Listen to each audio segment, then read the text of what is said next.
үшін қазір мен жебе әдісі арқылы сіздерден үй тапсырмасын қорытындылайтын боламын. Үй тапсырмасына кім дайын? Қолын көтеріп. Кім сабаққа дайын? Кім үй тапсырмасын оқыды? Санжар келе ғой. Бұл жебе әдісі, міне, нысана тақтада ілініп тұр. Бұл жерде сұрақтар тұр. Осы нысанаға дәл тигізу арқылы сұрақтарға жауап береміз. Садақтымызды тартамыз. Жақындар.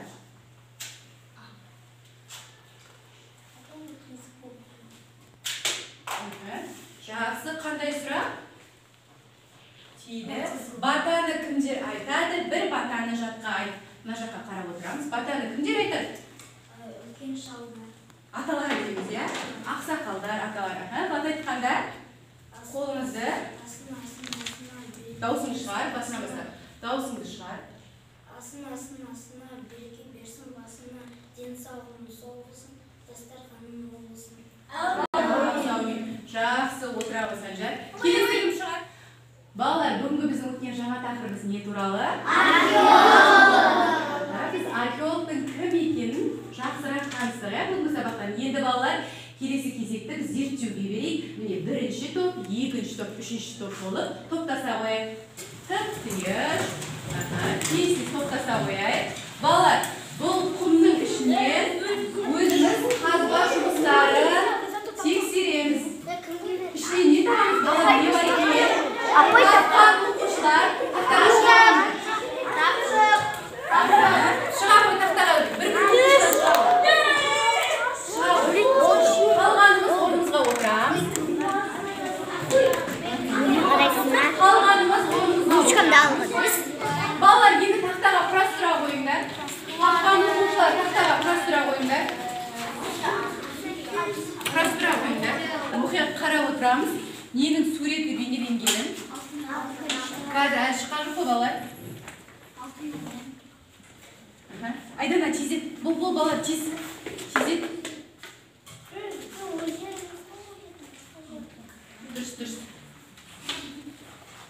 Тезетеміз. Мен қой, тез балалар. Ал балалар, ненің суреті шықты?